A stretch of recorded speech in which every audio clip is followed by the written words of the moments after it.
She claimed, "You're just jealous of my happiness with her new man." I said, "Ecstatic, actually."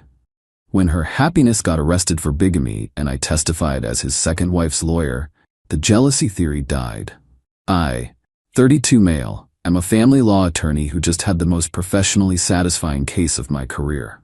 My ex-fiancée Natalie, 30, spent months telling everyone I was bitter and jealous of her new relationship. Turns out I wasn't jealous, I was just the only one who knew her Prince Charming was already married. Let me rewind. Natalie and I were together for 5 years, engaged for 1.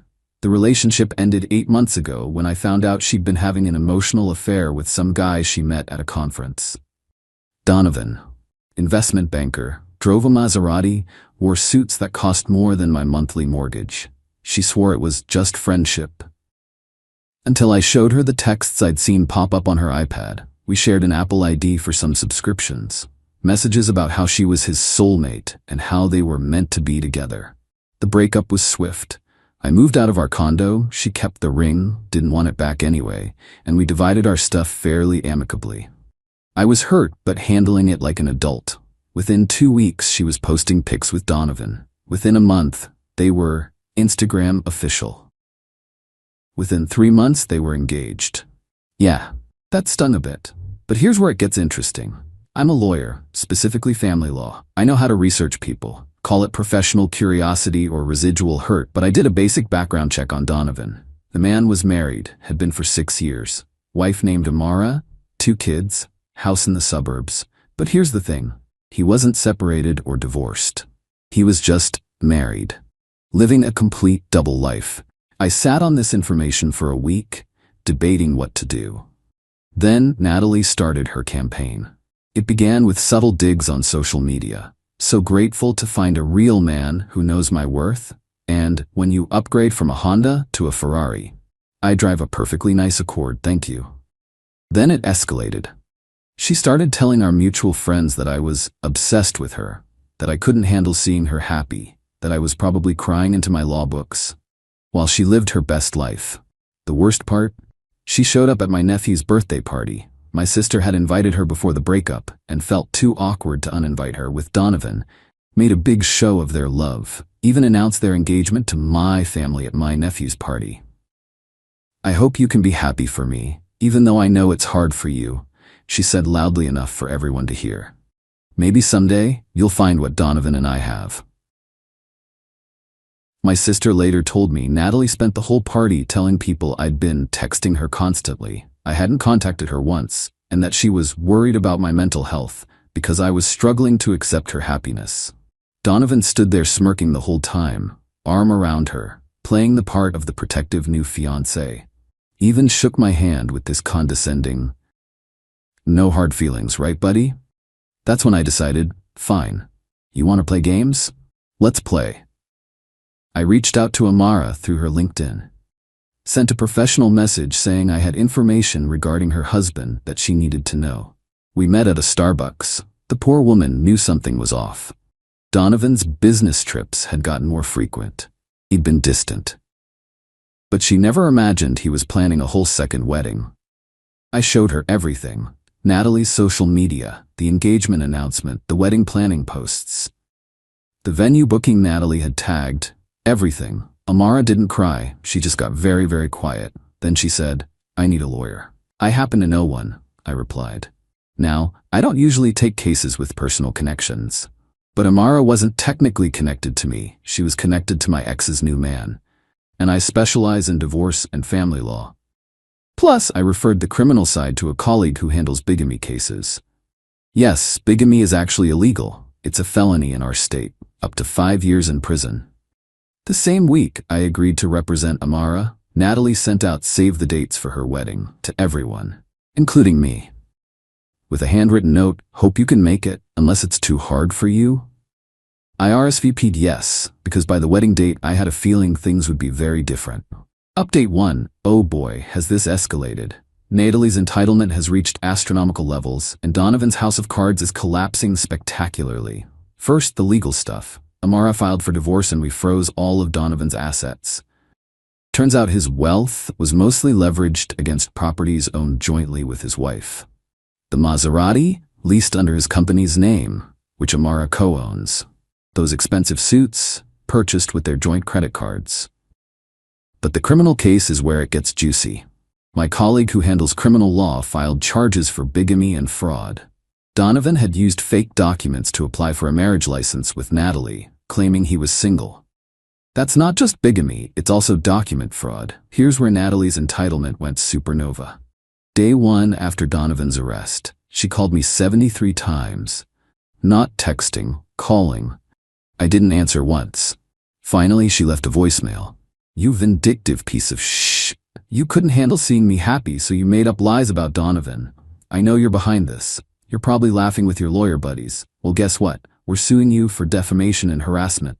You're gonna lose your license." Day 2. She showed up at my law firm.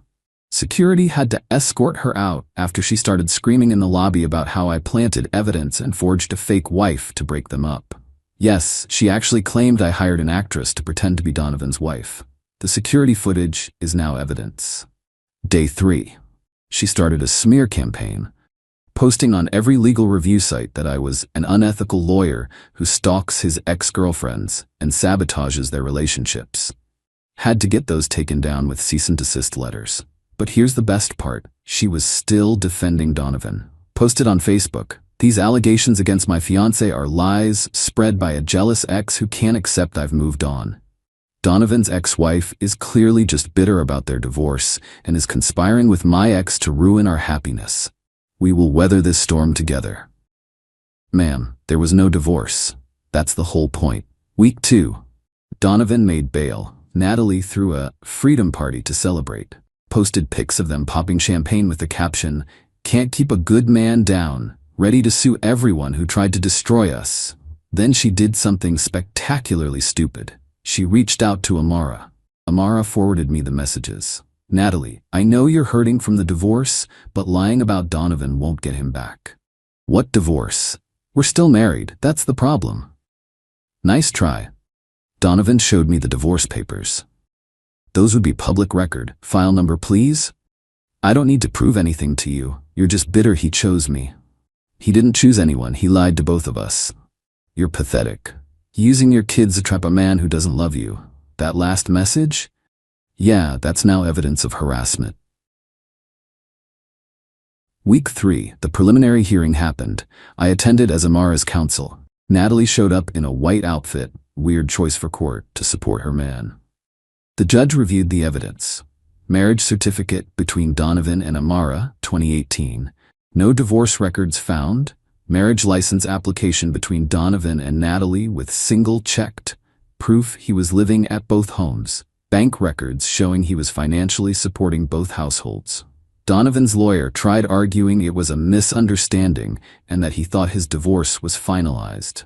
The judge wasn't buying it. "Mr. Washington, you're telling me you accidentally maintained 2 households, accidentally told your fiancé you were divorced, and accidentally filed false documents."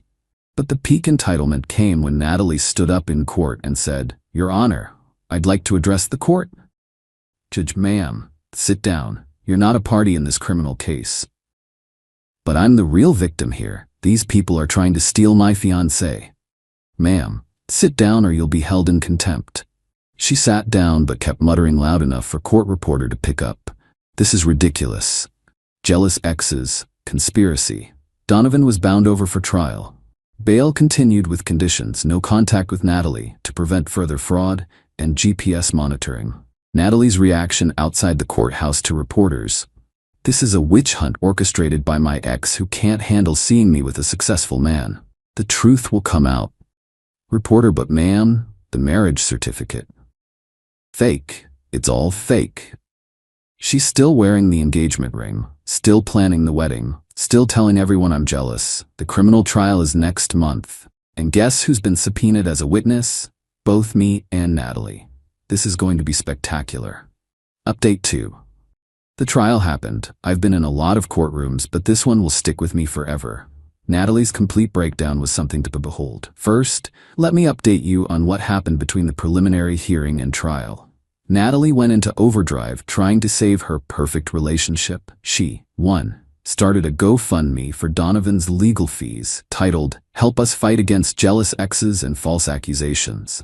It raised $135, mostly from her mom and her best friend. 2. Hired a private investigator, her cousin with a smartphone, to prove Amara and I were having an affair. The evidence was a photo of us at Starbucks during our initial legal consultation with my paralegal present. 3. Attempted to get ordained online so she could marry Donovan before the trial, thinking spousal privilege would apply. That's not how any of that works. 4. Sent a formal cease and desist letter, written in Comic Sans, to Amara demanding she stop pretending to be married to my fiancé. Amara's actual lawyer had a field day with that one. Now the trial. Day 1. Prosecutor laid out the case. Pretty straightforward. Donovan was legally married to Amara when he proposed to and attempted to marry Natalie. The fake documents he submitted were clear fraud. Donovan's defense? He claimed he believed he was divorced because he and Amara had been spiritually separated. His lawyer actually said this with a straight face. Day 2. I testified as a witness for the prosecution. Just the facts. When I discovered the marriage, how I informed Amara, the timeline of events. Professional, clean, simple. Natalie stared daggers at me the entire time, actually mouthed "liar" repeatedly until the judge warned her. On cross-examination, Donovan's lawyer tried to paint me as a vindictive ex-boyfriend seeking revenge. "Isn't it true you were devastated when Miss Hartley left you for my client?" "I was hurt by the cheating, yes, but I moved on." "Yet you went digging into my client's background?" "I did a basic public records search. It took 5 minutes. His marriage license was literally the 3rd Google result." The courtroom actually chuckled at that. Day 3. Amara testified. Brought photos of their wedding, their kids, their life together. Tax returns showing married filing jointly for 6 years. Mortgage documents, insurance policies, the works. The prosecution also played recorded calls between Donovan and Amara where he promised he was working late on nights he was with Natalie. In one call, you can actually hear him say, "I love you too, baby," to Amara, while Natalie's Instagram from the same night shows them at dinner. Day 4. Natalie's testimony. Oh my God. She took the stand as a prosecution witness. Hostile. Wore a white pantsuit like she was getting married right there. Started crying before the first question. Prosecutor. "Miss Hartley, were you aware Mr. Washington was married when you began your relationship?" "No, he told me he was divorced. This is all a setup. Did you ever ask to see divorce papers?" Natalie. "I trusted him. That's what you do when you're in love. Not everyone is a paranoid lawyer like some people." "Miss Hartley, please just answer the questions." It got worse. They showed her messages where Donovan explicitly told her he was divorced and free to marry. Then they showed her the wedding planning emails where she wrote, "So glad you're finally free from that woman." Prosecutor. "Who is that woman you're referring to?" Natalie, his ex-wife, who is lying about still being married. "But you've seen the marriage certificate." Forge. "And the tax returns." Fake. "And their children?" Actors. The judge had to call a recess because people couldn't stop laughing. When court resumed, Natalie doubled down, claimed I had orchestrated everything because I couldn't stand to see her happy. Said I probably paid off the courthouse to create fake records. Then came the moment that sealed everything. Prosecutor Hartley. "If you truly believe Mr. Washington is divorced, can you explain why he's never spent a single night at your apartment?" Natalie. He's traditional. He wanted to wait until marriage." "But you posted photos from hotels together? That's different." "How?" Because. And then she snapped, "Because he had to go home to his kids, okay? But lots of divorced dads live with their ex-wives for the children. It doesn't mean they're married." The courtroom went silent. "So you knew he was living with Amara?" Natalie realized what she'd admitted, started backtracking frantically. "No, I mean, he said," she was just, "It's not what it sounds like." Closing arguments. Donovan's lawyer tried one last Hail Mary, arguing that Donovan had intended to divorce and therefore wasn't technically committing bigamy. The prosecutor's response was brilliant. "Your Honor, by that logic, I intend to pay for my groceries, so taking them without paying isn't theft." The verdict, guilty on all counts. bigamy and fraud. Natalie stood up and screamed, "No, this is because of him," pointing at me. "He's jealous. He's always been jealous. I'm happy and he can't stand it." Security had to physically remove her while she screamed about corruption and jealous exes and how she was going to sue everyone. Donovan got 2 years, suspended, 3 years probation, and $50,000 in fines. Plus, he has to pay restitution to both women for the money he defrauded. Final update. The aftermath has been exactly as messy as you'd expect. Donovan is now divorced from Amara for real this time. She got everything: the house, primary custody, alimony, and half his actual assets, which weren't nearly as impressive as he pretended. She sent me a lovely thank you card and a bottle of wine. But Natalie? Natalie has completely lost touch with reality. First, she tried to start a podcast called Surviving Jealousy: When Your Ex Destroys Your Happiness. It lasted exactly 1 episode, where she ranted for 45 minutes about the conspiracy against her. The comments were brutal. "Girl, he was married. This is giving unhinged. Seek therapy immediately. The math ain't mathing, sis." She deleted it after 24 hours. Then she wrote a 20-page letter to the State Bar Association claiming I had abused my legal knowledge for personal revenge. They reviewed it and responded that representing a client in a legitimate legal matter isn't an ethical violation. She posted their response on Instagram with the caption, "Proof, the system is rigged." But here's where the entitlement reaches its peak. She sued me. Actually sued me for intentional infliction of emotional distress and interference with prospective economic advantage, aka ruining her wedding. Her lawyer, the only one who would take the case, argued that I had deliberately destroyed her chance at happiness and caused her severe emotional trauma requiring extensive therapy. My response was simple: discovery. See, in civil cases, both sides can request evidence, so I requested all communications between her and Donovan, her social media posts, her therapy records, since she claimed damage, financial records related to wedding planning. Her lawyer dropped the case within a week. Turns out, discovery would have revealed: 1. She knew Donovan was married before I ever told Amara.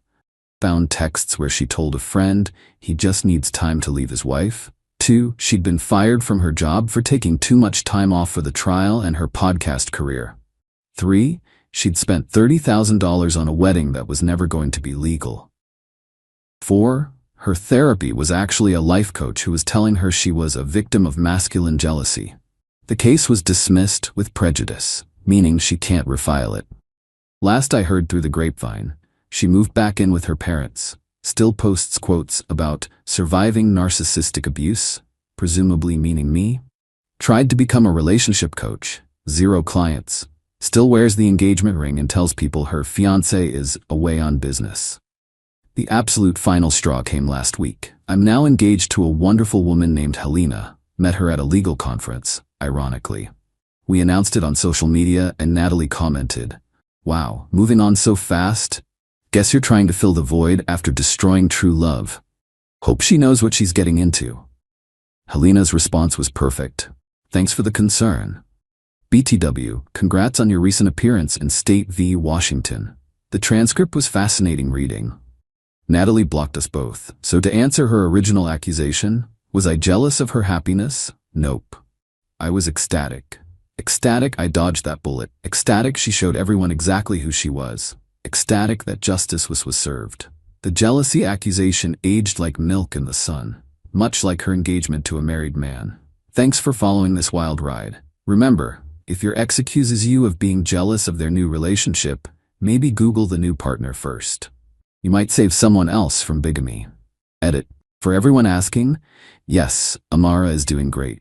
She started her own business with the divorce settlement and is thriving.